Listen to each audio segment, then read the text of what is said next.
together. KBLA Talk 1580. We've got a lot to talk about.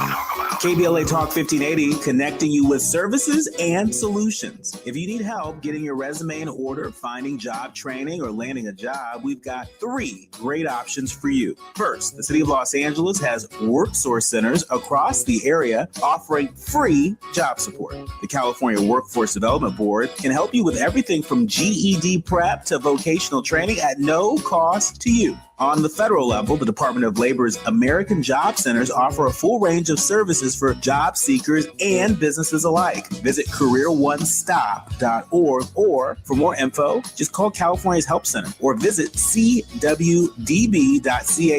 or call 916-657-1440. For the City of Los Angeles programs, go to ewdd.lacity.gov or call 213-744-7300. All these services are free to help you get your next job. This is a community call to action from KBLA Talk 1580.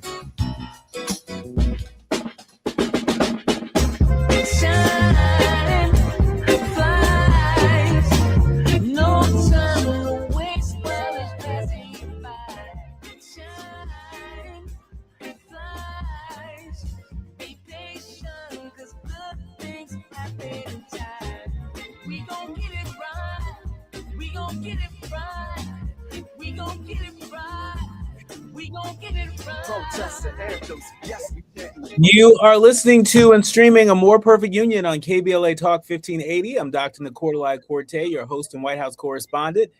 Nowhere near D.C. today, here with you in afternoon drive time. I'm in touch, and so you be in touch. Follow me on all the socials at Dr. Nii-Quartelai. Just type in Dr. Nii-Q, D-R-N-I-I-Q, and there I am, fresh for you to follow. Also, be sure to download the KBLA app to listen to us live or on demand, or just tell Alexa to play KBLA Talk 1580, and there we are for your listening pleasure. Last but not least, be sure to subscribe to our YouTube page. Hello. It's time for you to get into a More Perfect group chat, and there's no time like the present. And so go ahead and subscribe to A More Perfect Union. Subscribe rather to KBLA's YouTube channel. You can also subscribe to my YouTube channel, Dr. Nii-Quartelai, as well. That way, we got you covered. You won't miss an episode of the show. You won't miss some of our most memorable interviews. All right. Now, let me just say, are we all just sort of decompressing from that extraordinary Super Bowl performance by Bad Bunny? We're going to be talking about that plenty today. But there are a lot of people that were watching. A whole lot of people were watching that historic performance by Bad Bunny. Look, you want to know what the numbers are? Because the numbers are in. And the numbers don't lie. You see, almost 135 million people tuned in to watch Bad Bunny be a bad man on the world stage. And we loved every minute of it. We'll be talking more about that a little bit later. But now it's time for your national news roundup. It's time for you to decide the good, bad, and ugly headlines of the day. And the headlines are popping. They are popping. And so with that, here they are. Beginning with the Associated Press. Look, these school shootings won't let up. And I don't think we should ever become desensitized to them. And so when they happen, we're going to report on them.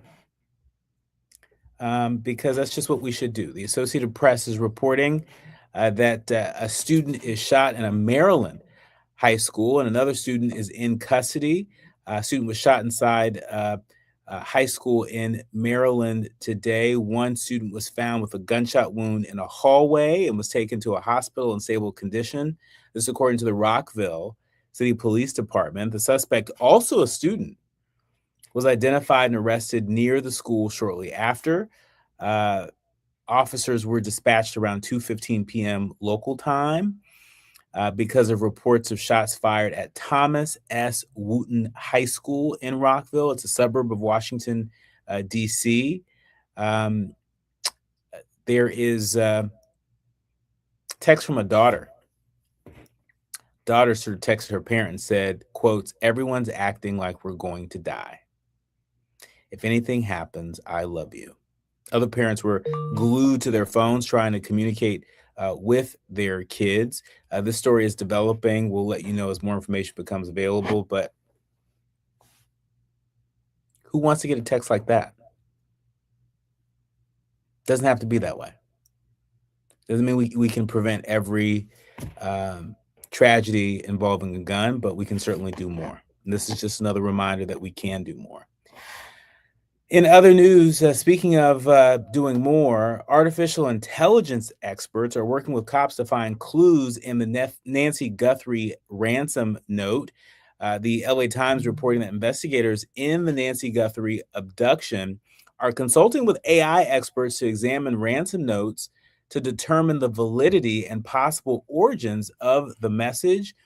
Just today at 5 p.m. local time, the second deadline for the Guthries to pay $6 million in Bitcoin passed without any indication that the 84-year-old grandmother has been found. It's unclear if any ransom was paid. Guthrie has been gone for 9 days from her spot on the Today Show, and there is no evidence that she is taking the medication that she needs. Rather, grandmother Guthrie has been gone for 9 days. There's no evidence that she's taking the medication that she needs or proof that she's still alive from kidnappers.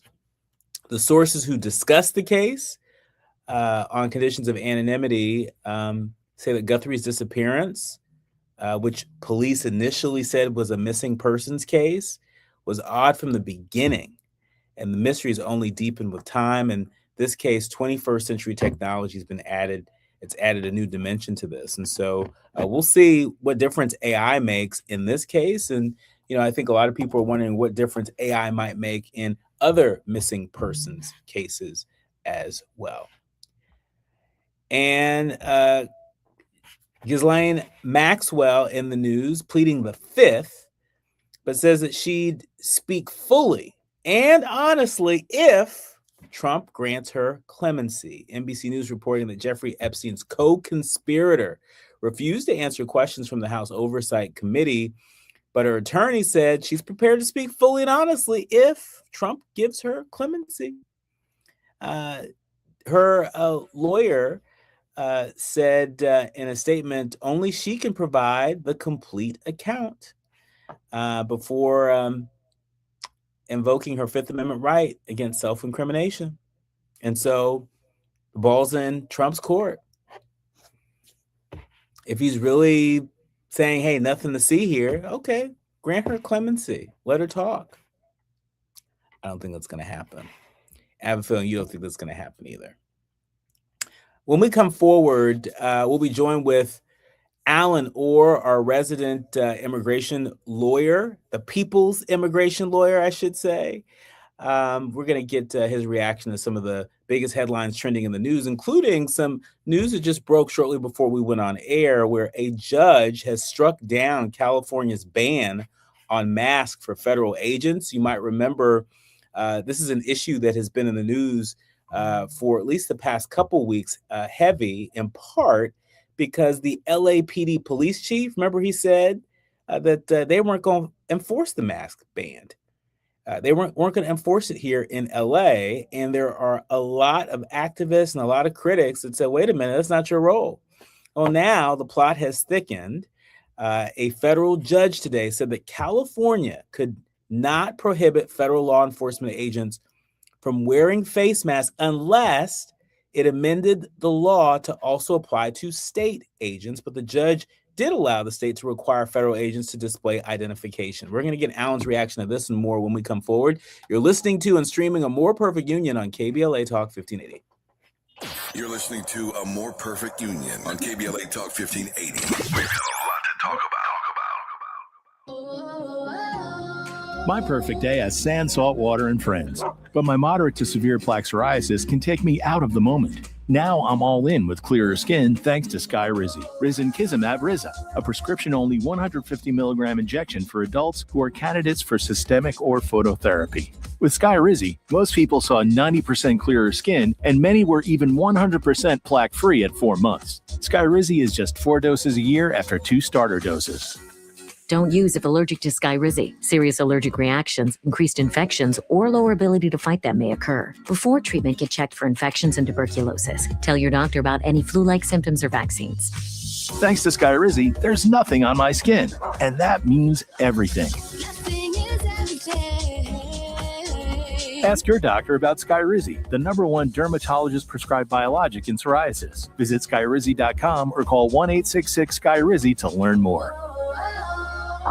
What's up? What's up? What's up? We got to laugh the pain away. Hey, KBLA delegation, happy Black History Month. Around here, we celebrate our culture, our community, and our contributions daily. But this year, as we observe the 100th anniversary of Black History Month celebrations, we're excited about our annual KBLA Talk 1580 Black History Month Luncheon, honoring comedy greats. On Thursday, February 26th at the Grammy Museum in downtown LA, we're toasting D.L. Hughley, Melanie Camacho, Earthquake, Munell, Dion Cole, and Martin Lawrence with a surprise guest appearance. A limited number of individual tickets for the luncheon remain, so now would be a good time to head to KBLA1580.com to secure one for yourself. That's KBLA1580.com. A little laughter goes a long way, especially in times like these. So come, join us for our annual KBLA Talk 1580 Black History Month Luncheon, Thursday, February 26th at the Grammy Museum. Again, tickets are available right now at KBLA1580.com. Well, I hang around my boy, and he's been married for 6 years. Videotaped his wedding day, never watched it. Now and every day he watch it every day, but he watch it in reverse. Because he said he loves seeing himself take that ring back off of that finger. Walking back down that aisle, just waving at her ugly mother down the church, getting back in the limo back at the bachelor party. Look how happy I was. KBLA Talk 1580 thanks LA City Council members Curran D. Price Jr. and Heather Hutt for being the presenting sponsors at this year's Black History Month Luncheon, honoring excellence, resilience, and achievement. We're KBLA Talk 1580.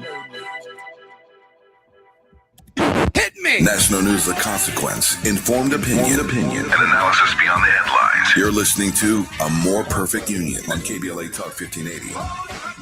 You are listening to and streaming A More Perfect Union on KBLA Talk 1580. I'm Dr. Nii-Quartelai Quartey. He is Alan Orr Esquire, founder of Orr Immigration Law. He is the people's immigration lawyer, and we are so grateful to have him here as often as we can get him to contribute to News of the Day. Welcome, Alan. Hi, glad to be here. Happy Monday.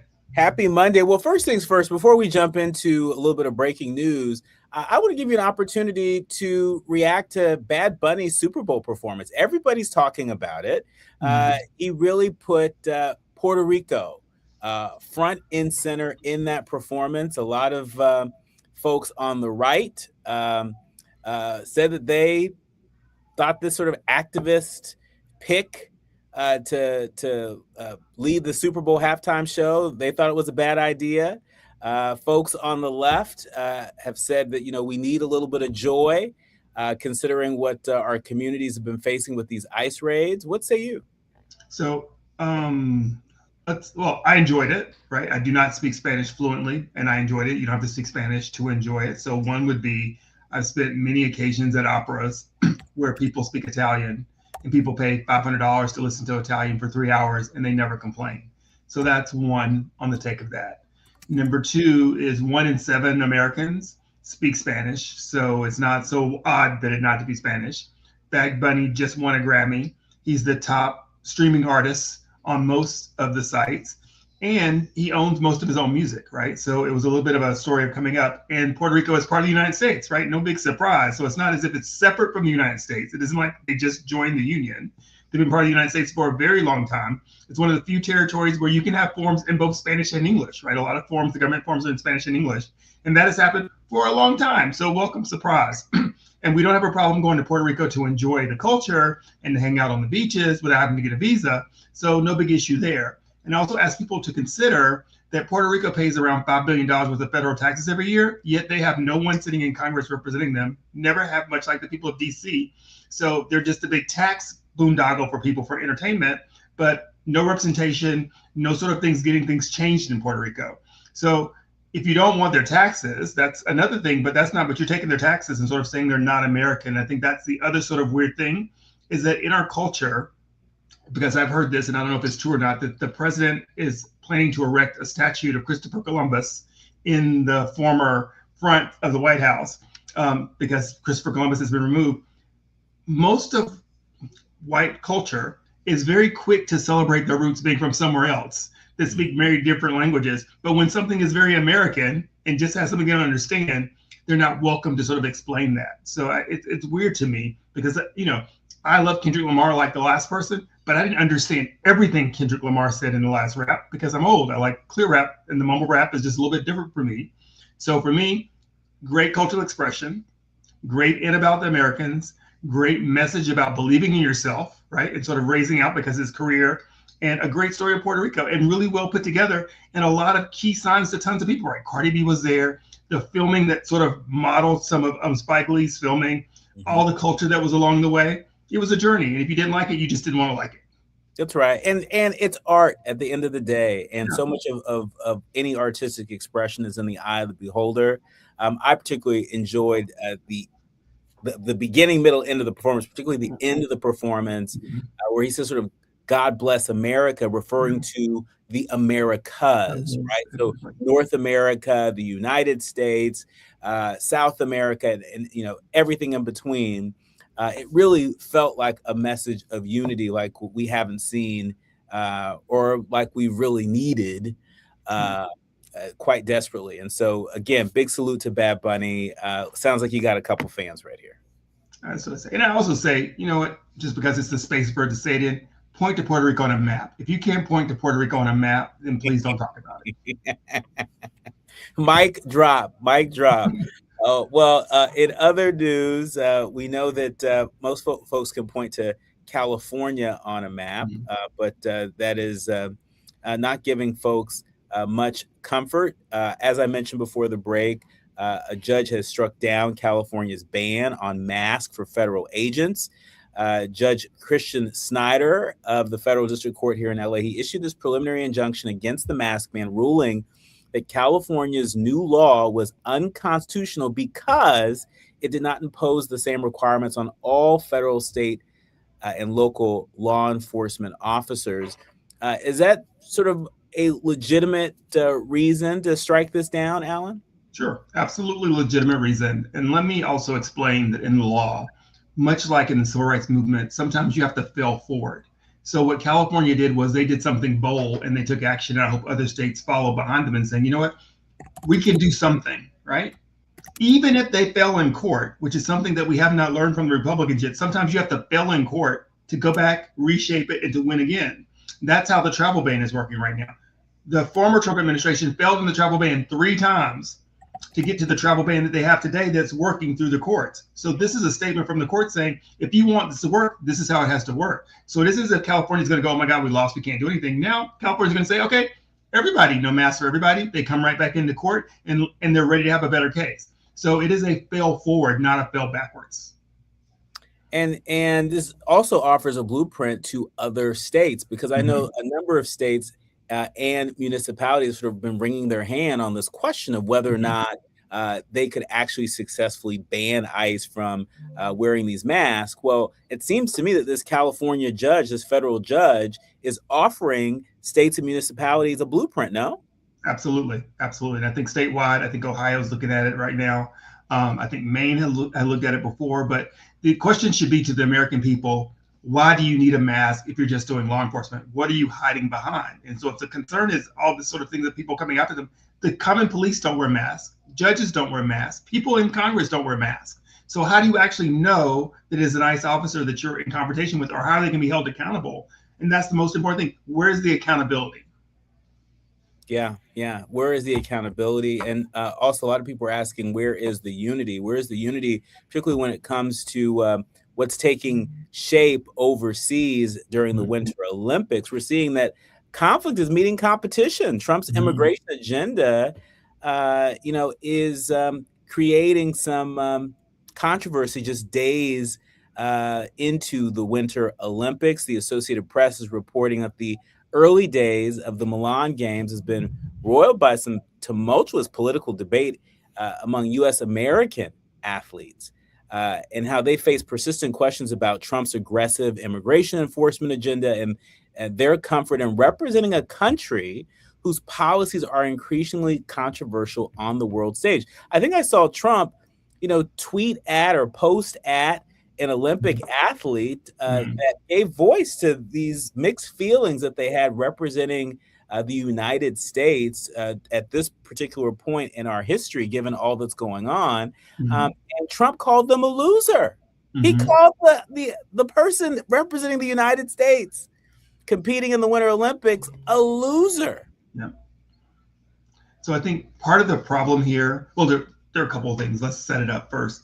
There have been protests from the Italian people with regards to ICE being there in the first place because they saw what was happening to United States citizens. So it was already a hostile environment to sort of come to for ICE, and ICE had rolled back some of the things they were going to be patrolling there. The athletes, to me, aren't over there on a protest saying, here's a platform, let's do this anti-American thing. They are in interviews where people are asking them about these things in the United States, and they're responding to them, which is different than them going out and proffering this information. So they've been asked a question and they are honestly responding to questions.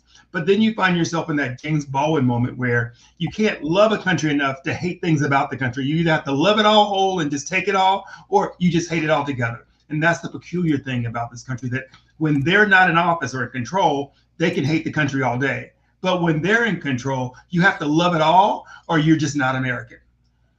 Yeah. I mean, and talk to us about the price that we will inevitably pay for this, right? I mean, when we talk about big global events, whether it's the World Cup or the Olympics, there's something about being sort of, a good citizen of the world. And when you're a good citizen of the world, partners around the world, they want to share information with you and they want to be in community with you. And, they're looking out for you and they assume that you're looking out for them. It seems to me that this kerfuffle at the Winter Olympics is just another data point that points to America's withdrawal from the global community and the growing contempt for America overseas, contempt that may ultimately leave many Americans and American interests less safe than they were before. So I think it's a broader conversation about the U.S. in a global policy world and where we get a lot of money from tourism. Prior to this administration, I served on the United States Board for Visitors, with a thing called Brand USA, and which sort of models how many foreign students come, how many visitors come, and to get them from New York to Tennessee and other places throughout the United States. And so this isn't something new. Since the start of the Trump administration, there's been a decline in tourism. And I think FIFA will be the largest sort of showing of that people chose not to come to the United States because of all the concerns they have around safety and security. And our biggest partners, about most of our travel is from Mexico and Canada. And right now, from both of those jurisdictions, travel is down. And that fundamentally is what drives the United States economy, because we don't make a lot of things here. And so the number is in the billions and close to getting to the trillions of money lost in opportunity. And when they don't travel, Americans don't travel. So right now we're seeing, and you'll have reports from Vegas showing you that there are empty places that are basically these tourism spots because people just aren't coming there because, you know what, we have so many layoffs. So while the stock market is doing great, the common American is not doing great, and tourism isn't happening. And so a lot of these cities that survive on tourism are suffering right now. When we come forward, more with our resident immigration lawyer, Alan Orr, Department of Homeland Security has released or Watchdog rather, has released some details about an extensive probe into Trump's immigration crackdown. Plus, Trump's leaving Republicans guessing on midterm plans as their outlook darkens. We'll get Alan's reaction to all of this and more when we come forward. You're listening to A More Perfect Union on KBLA Talk 1580. The audience is listening, thought-provoking, eye-opening, heart-rendering. This is where authentic voices meet powerful discussions on culture, community, and change. This is where Black voices matter. He's breaking boundaries, amplifying diverse perspectives, and tackling the issues that matter most to you. You're inside A More Perfect Union with Dr. Nii-Quartelai Quartey on KBLA Talk 1580. I'm Amber Payton with BIN News Now. House Minority Leader Hakeem Jeffries, who is Black, says Democrats will block President Trump's push to nationalize elections. This is going to be a free and fair election. It's going to be conducted like every other election. Jeffries told CNN the president is trying to undermine elections, responding to Trump's comments that the federal government should step in if states can't run elections fairly. Senator Marsha Blackburn is calling for an investigation into Black Supreme Court Justice Ketanji Brown Jackson after she attended the Grammy Awards where her memoir, Lovely One, was nominated. Blackburn says the appearance raises ethical concerns and has asked Chief Justice John Roberts to review the matter. And Paramount has set a release date for Tiana Taylor's directorial debut, Get Light, starring and produced by Storm Reed. The film follows a sheltered dance student who finds inspiration and love in unexpected places. The movie hits theaters April 9th, 2027. Get BIN News Now on demand 24/7 on the iHeartRadio app. Woodland Hills crash on the 101 southbound before Topanga Canyon. 2 left lanes are blocked and that drive is jammed out of Calabasas, getting away from Las Virgenes. We're heading out to Alhambra. A wreck on the 10 eastbound before Garfield, blocking the left lane. Delays leaving the 710 freeway. And in Corona, the 91 eastbound before the 15. This wreck is blocking the fast track lanes and then also the second lane from the left on the main line side. Overall delays pushing back from the 71. For victims of drunk and drug driving, our grief is unique. But you are not alone. You always have a place at MAD. Call our 24-hour victim helpline at 877-MAD-HELP or visit mad.org. This is the KBLA Sports Minute with Ray Richardson.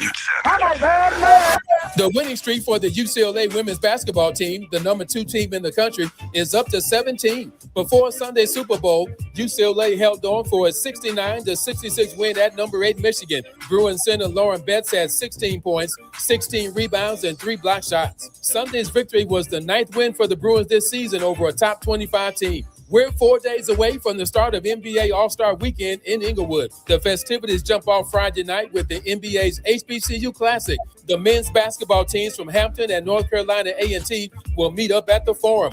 8 p.m. tip-off. More on the HBCU Classic throughout the week here on KBLA. The All-Star Game is Sunday at the Intuit Dome. Lakers star Luka Doncic has been ruled out of tonight's home game against Oklahoma City. This is the 3rd straight game the NBA's leading scorer will be sidelined with a hamstring injury. No debates, no speculation, just the info you need. That's your KBLA Sports Minute. I'm Ray Richardson on KBLA Talk 1580. Break out the champagne. Everybody get a glass. Tavis Smiley is now ranked number 16 nationally and the highest rated talk show hosted by an African American on the 2025 Talkers Heavy 100 list of the most important talk radio hosts in the nation. Last year, Tavis ranked number 33 and the year before, number 45. The Tavis Smiley Show has rapidly expanded its national syndication to now include nearly 50 radio stations across the country and counting. Congratulations, Tavis. Yeah. LADWP customers get rebates up to $4,000 when you buy a used electric or hybrid vehicle. Installing an EV charger at your home? Get a rebate for that too, up to $1,500. Visit ladwp.com/EV today and start saving. That's ladwp.com/EV.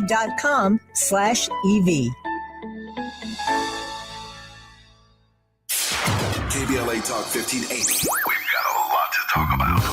KBLA Talk 1580 is committed to self-care and community well-being. Walk Good LA was formed in June 2020, inspired by the Black Lives Matter movement and the beginning stages of the COVID-19 pandemic. What began as a few minutes of breath work and yoga meditation before protests against police brutality turned into a safe space for the community to heal in hard times. The immensely positive response from the community transformed the momentum into a movement. Today, Walk Good LA is a Black and Brown-led community wellness organization based in Los Angeles. They provide spaces for healing through community yoga classes, guided meditations, hikes, run clubs, and other activations throughout Los Angeles that attract hundreds of members weekly. With the help of Propel and Michael B. Jordan, they now have a yoga and wellness studio in Los Angeles called the Walk Good Yard. To join their mailing list and connect with healing spaces, please visit walkgoodla.org. That's walkgoodla.org.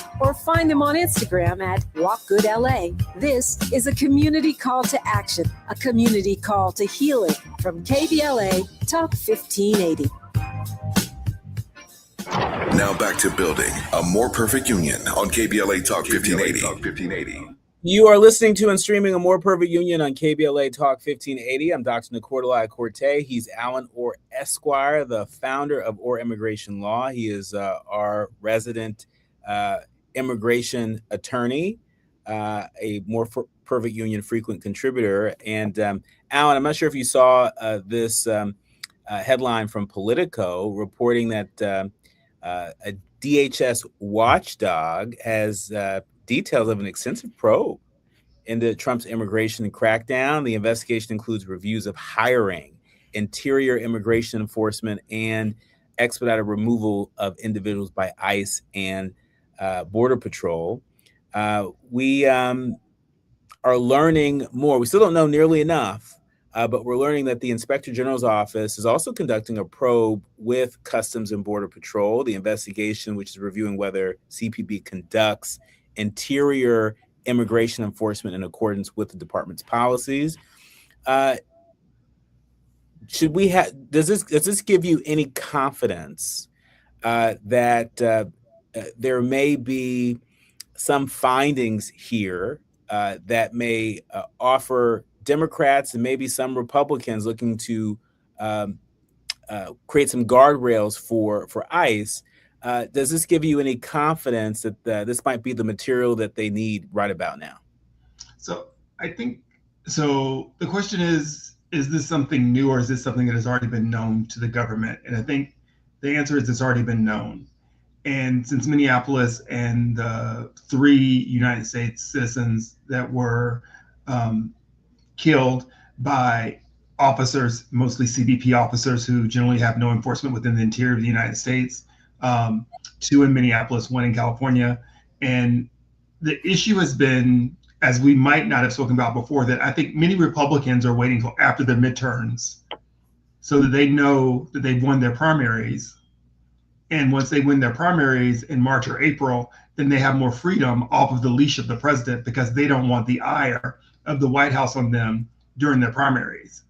When there are a lot of people, many people have resigned from Congress, and there are going to be a lot of people running in these, and they want to make sure that they have the president's favor at least through the primary, and that will help them because if they win their primary, then they're in the general, and then they can say whatever they want to say, right, in those elections. And so that's more the game that Congress is playing. I don't reward Congress for playing that game. I don't think that that's a smart game because many of these things are policy issues. And I bring that to you to say, well, let's look at what happened with the video that was shared from the White House and how many Republicans in seat came out immediately and said, no, this is not okay. This is not a dignified way to sort of represent the United States. It's beneath the office. So why can't they say the same thing about these immigration policies? And what you find is there's also been a new report from Tom Homan, who was also just interviewed, who said that if you have a targeted list that you go after, it'll keep the American people on your side. Because that way, with the targeted list, you're only treating undocumented immigrants inhumane, not United States citizens.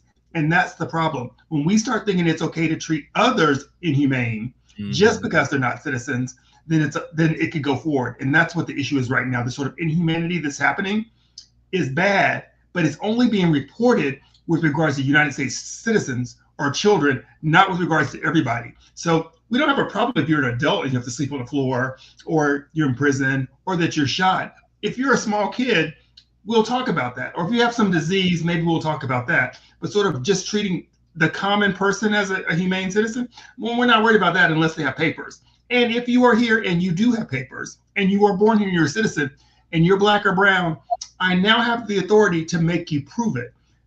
The issue that I have in all of this is, as an attorney, Congress, Jeffries, who should know better, is saying, I need to write legislation to enforce the Constitution. That's not the way it works. I don't need legislation to enforce the Fourth Amendment. I need you to enforce the Fourth Amendment. Arrest them, take their money away. There are plenty of resources, fire them, all the things above, without you saying, I'm gonna write a new law that says they have to have this certain type of warrant. You don't need a new law. You have the Constitution. You don't need you don't need a new law saying you don't have to carry your documents if you're a United States citizen. It's already the law. So just enforce the law. Writing another law or giving these protections or going through this sort of process of promoting these things is great for policy and maybe great for newspaper reads, but it's kind of stupid for me because these things are already protected and you're not getting anything new. You're just codifying something that already exists. And it makes it seem as if you don't have that right when you need to go back in and make the right a right. Alan, talk to us about Donald Trump's purge of independent watchdogs. I don't think your everyday Americans are sort of tracking what this really means. For folks who are less familiar, talk to us real quickly about just sort of the critical role of watchdogs, particularly when it comes to immigration enforcement, and the fact that Trump has been so successful at purging these independent watchdogs from several government agencies during the first month of his first term, or first month of his second term. He didn't waste any time. Talk to us about the far-reaching consequences of that, particularly if we have a co-equal branch of government that abdicates their role and responsibility. Yeah. So this is what he learned from his first time in office, that you'll have these people who will make these reports that will try to slow you down and get a lot of news press, because these independent arbiters aren't able to stop the process. They're able to muck the process up. And so when he came into office, he removed all those people across the board. So there would not be someone who was objective looking over the policies and the procedures that he's executing in that branch. So he was very smart to make sure that he removed anyone who would criticize him, and all of those departments, the Civil Rights Department, specifically the Department of Justice, has been minimalized. Many of those people have been reassigned to other things or fired, or they've taken an early retirement. So the goal is that as long as you don't have anybody putting a light on it, like this report from this watchdog group, then it's not an issue, because then Congress doesn't have the hearing and it doesn't become part of the public narrative with regards to what's happening. So the real answer is, you can't smell yourself. And so they stink, but as long as someone's not writing a report telling them that they stink, then they can continue doing exactly what they want to do. In our remaining minutes, I want to give you an opportunity to sort of opine on some of the politics that are taking shape in this midterm election. NPR reporting on 5 glaring warning signs for Republicans in this year's midterm elections. There's a lot that we could talk about, but I want to zero in on the number of Republicans that are retiring. They're retiring at a faster rate than Democrats. For folks who don't know, a whopping 51 members of the House so far have hung it up for the 2026 election cycle. It's a record pace, and right now it's more Republicans calling it quits, 30-21. Talk about what that could mean if the Democrats are successful in taking back the House. What does that mean in terms of chairmanships? What does that mean in terms of folks that are really able to slow Trump's agenda to a screeching halt? Talk to us about the politics of the changing demographics of party leadership in Congress. Yeah, so I think it changes the Senate structure from Trump always being the subject of the Senate to putting the American people and the Constitution back in the center role, because I'm sick of having conversations about Trump did, Trump this, Trump that. He doesn't need to be the subject of every sentence that happens in the country. And I think the Democrats are going to have a hard time right now, because what they were is, we can never return to what happened before this administration, because obviously that wasn't strong enough to keep this from happening. And so individuals who were not strong enough to stand in the way of this when they knew it potentially would happen, or they're statesmen of an elder time, might be asked or forced to move towards the door. Because as we've seen, even in New Jersey, people who we thought were a little bit more radical got more votes than people who were less radical, because people want real change. And now that they've seen that someone from the executive branch can come in and change so many things so quickly, we're gonna have to return some of those things back to something beyond those things, right? Just hiring the people back and putting the structure back in place that once exists will never be enough. It won't fix the world scheme, and it won't fix our economy. So I think many of these elections are opportunities to push the progressive movement even forward by opening the doors for men down in many places where they might want something a little bit changed, and people who are not tied to the historical bounds of what the Senate did or what the House did to say, you know what, we're going to do this. We're going to get this through. We're going to do 5 things at once and not have that sort of focused on one thing at one time. So I think it's an opportunity for the United States and for the citizenry of this country to step up and vote and get people into office who are willing to do something, right? The largest problem we have with this Congress and the Congress before it is that they haven't done anything other than get paid. These are the least effective Congresses in the history of our country when we have more problems in the history of our country. There should not be anyone who's reelected who has not done something against the president if you're a Republican. If you're just basically carrying out the Republican platform, right, then you should be removed from office, period, because you haven't done anything to protect the United States people. And you see the stock market has gone out, but jobs have gone down. There's been no legislation with regards to AI, no legislation with regards to protecting children. The Epstein files alone to say, oh my God, that happened so long ago. We really don't care if you were a pedophile many years ago, which under the law you would still be persecuted for in many states. Those things will have to change. And it gives America to have a conversation about who do we want to be and how do we want to be that. And you will see that once those Republicans that are, I once was a Republican, that are retiring, they're finding their voice because they don't have they're not tied to the president anymore. So in many cases, they're able to say, this is crap, right? This is not the way we're going to do things.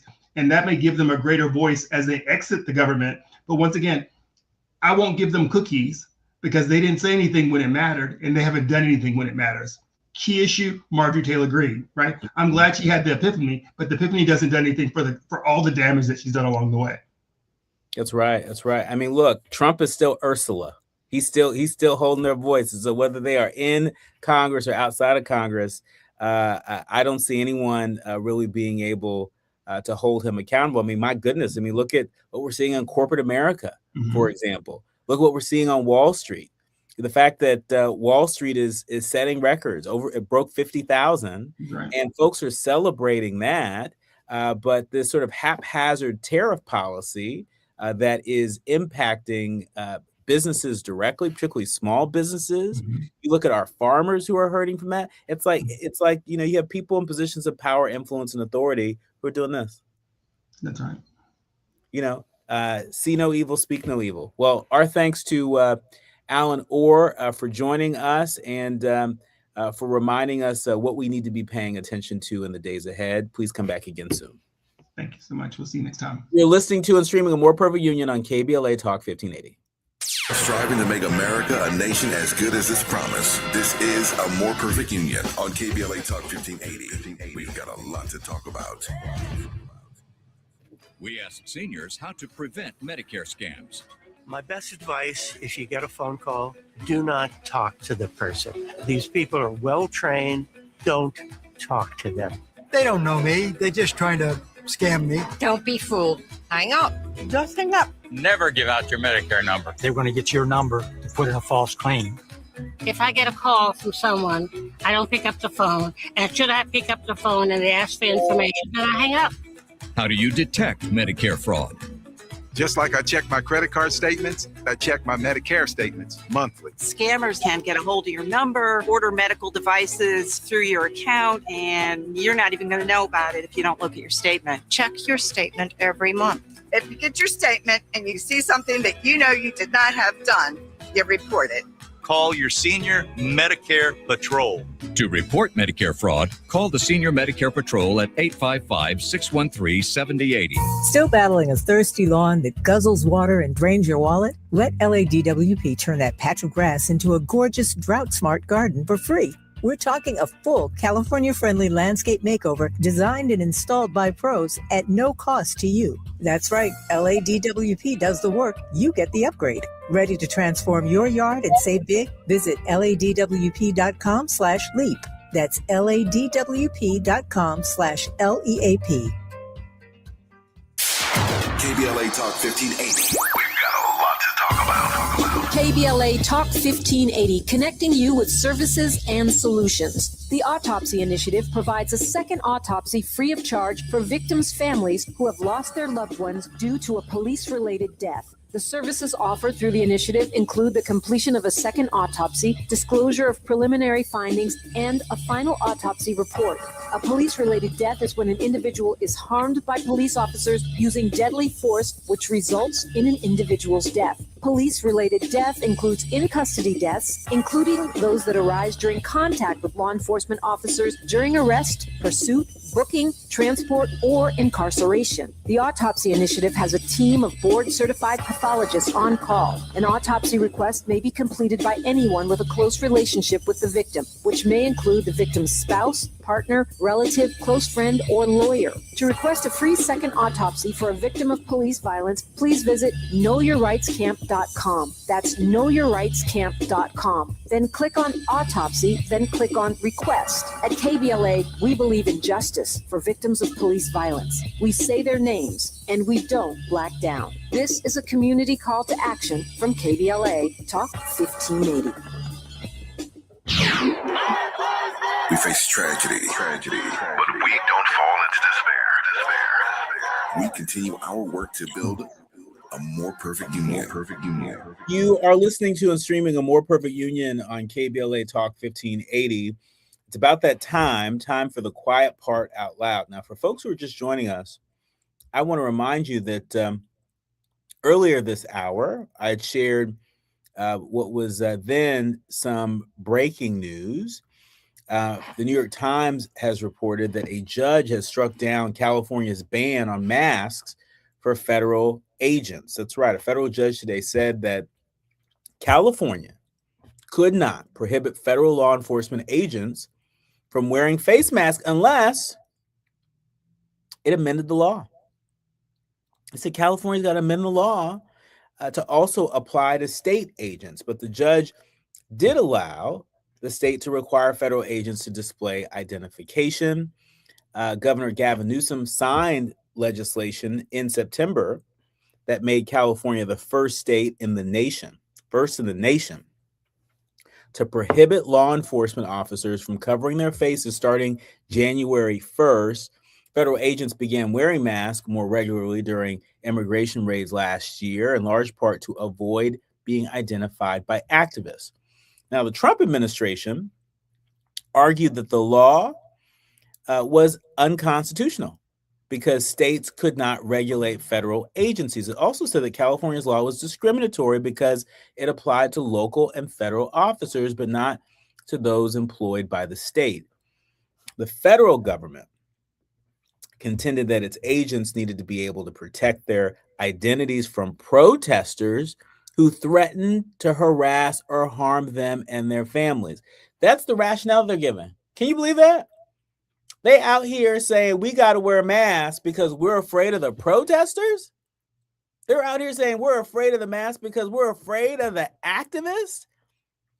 And they might say mean things to them and quote unquote harass them or harm their families. In cited examples of harassment and violence against immigration authorities, including a man who was arrested on suspicion of posting an ICE lawyer's personal information online, 3 women who were accused of following an ICE agent to his home and posting his address on Instagram, and a sniper who fired shots at an ICE facility in Dallas, killing 2 immigrant detainees.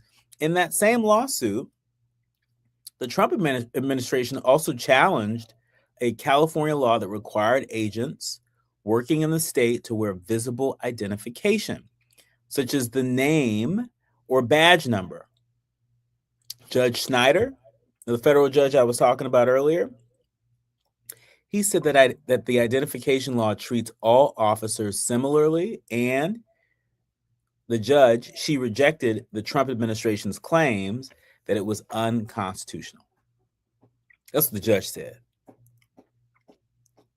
So the Trump administration, they challenged this California law, saying that they shouldn't have to wear a visible ID, such as a name or a badge number. How many police officers have we seen forever that have had to have their name and their badge number? I mean, you can go and look at any Law and Order episode And you can see how commonplace it's become to ask for people's badge numbers. So the Trump administration didn't even want that.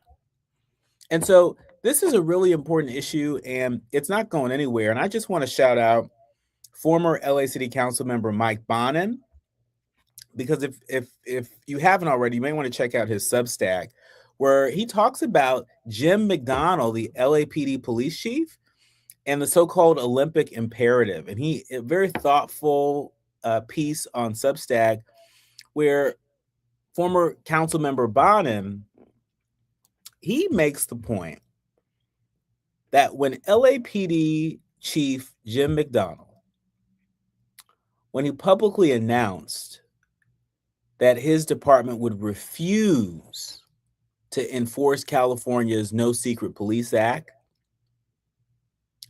Mike Bonin argues that it revealed more than a policy disagreement, that it really laid bare a philosophy of policing that is at odds with decades of reform here in Los Angeles. The law passed amid growing fears of mass federal agents conducting brazen kidnappings on city streets and explicitly bars federal officers from wearing disguises during operations. Standing before a bank of microphones, Police Chief McDonnell said the law was not well thought out and said that LAPD would not enforce it. And for a chief of the nation's second largest city, as federal agents ramp up raids and seizures right here in Los Angeles, it was a striking moment. That's what Mike Bonin wrote in his Substack post. I could not agree with him most. I've been thinking about this ever since. Who does that? Who's allowed to do that? I thought police chiefs were in the law enforcement business, not lawmakers. And so if a police chief can just decide, hey, we're not going to enforce that, I'm not going to enforce that, well, what else can he decide he's not going to enforce? And ultimately, who's the police chief work for? Because last I checked, the police chief is hired and fired by the mayor. Last I checked, there was a whole search committee, did a whole national search to look for the next chief of police in Los Angeles. And after doing a whole national search, Mr. McDonnell became a finalist and ultimately got the job.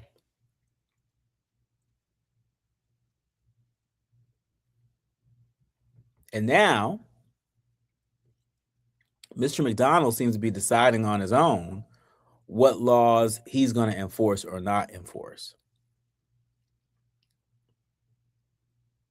That's at odds with the sort of reforms that organizers and activists and lawmakers have been fighting for right here in Los Angeles. And if it can happen here in LA, imagine what can happen wherever you are in the United States.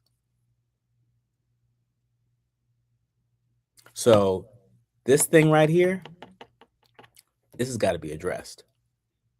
Because if it's not, it will persist and it will begin to quickly erode